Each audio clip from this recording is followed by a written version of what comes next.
আজকে আমি বানাবো হায়দ্রাবাদি কাচ্চি বিরিয়ানি। বিরিয়ানি রেসিপি বিভিন্নজন বিভিন্নভাবে বানায়।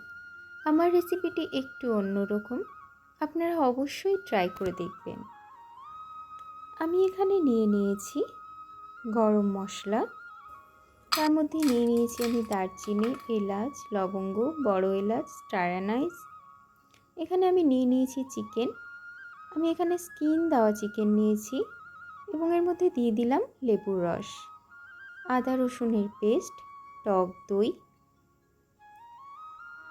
এবং ভালো মতো মিক্সড করে নিলাম। এবারে আমি সমস্ত মশলা এক এক করে দিয়ে দেব। এখানে আমি দিয়ে দেব লবণ, হলুদ গুঁড়ো, মিক্সড মশলা, ধনে গুঁড়ো, গোলমরিচের গুঁড়ো, গরম মশলা, বিরিয়ানি মশলা, চিরা কাঁচা লঙ্কা, গোটা গরম মশলা, বেরেস্তা, ঘি এবং সাদা তেল এবং ভালো মতো ম্যারিনেট করে ওভারনাইট ফ্রিজে রেখে দেব। আপনারা চাইলে 2-3 ঘন্টাও রাখতে পারেন। এবারে আমি বিরিয়ানির ভাতের জন্য দিয়ে দিলাম জলের মধ্যে লেবুর রস, সাদা তেল, ঘি এবং গরম মশলা। দিয়ে দিলাম স্বাদ মতো লবণ এবং জল ফুটতে দেওয়া পর্যন্ত আমি অপেক্ষা করব। জল হালকা ফুটে আসলে আমি দিয়ে দিলাম চাল। আমার ভাতটা প্রায় 70% হয়ে গেছে। এবারে আমি এটা জল ঝরিয়ে রেখে দিলাম। এবারে দমে বসানোর জন্য একটি বড় পাত্রে তেল দিয়ে দিলাম এবং দিয়ে দিলাম 2টো তেজপাতা। এর উপরে আমি চিকেনের লেয়ারগুলো বানিয়ে নেব। আমি সমস্ত চিকেন নিচেই দেব, যেহেতু এটা কাঁচা চিকেন।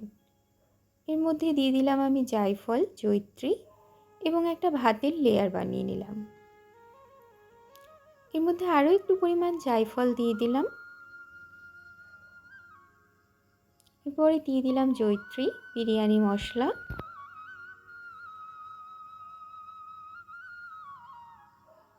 চিরা কাঁচা লঙ্কা, ধনেপাতা এবং বেরেস্তা।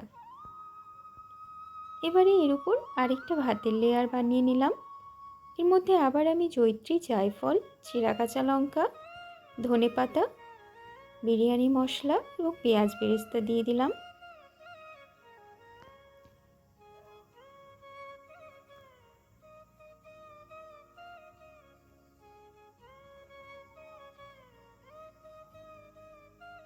এখানে আমি ফুড কালার দুধের মধ্যে গুলে রেখেছিলাম, সেটা আমি দিয়ে দিলাম। আপনারা চাইলে স্যাফরন মিল্কও দিতে পারেন। এর মধ্যে দিয়ে দিলাম দুধ,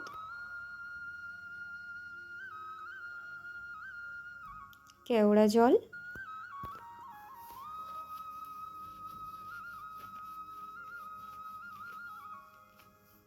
এবারে দিয়ে দিলাম রোজ ওয়াটার এবং মিঠা আতর।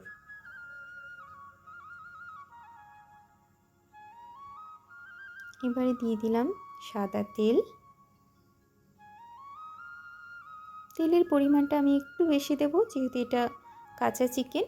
এবারে দিয়ে দিলাম ঘি এবং মাংস ম্যারিনেট করার পরে যে মশলাটা ছিল সেটা আমি উপর থেকে দিয়ে দিলাম। এবারে আমি দমে বসিয়ে দিলাম এবং আমার বিরিয়ানি একেবারে তৈরি।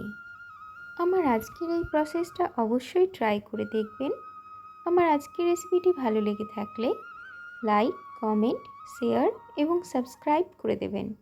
পাশে থাকা বেল আইকনটি প্রেস করে দেবেন, যাতে আমার নতুন নতুন রেসিপিগুলো খুব সহজে আপনাদের কাছে পৌঁছে যায়। Thank you.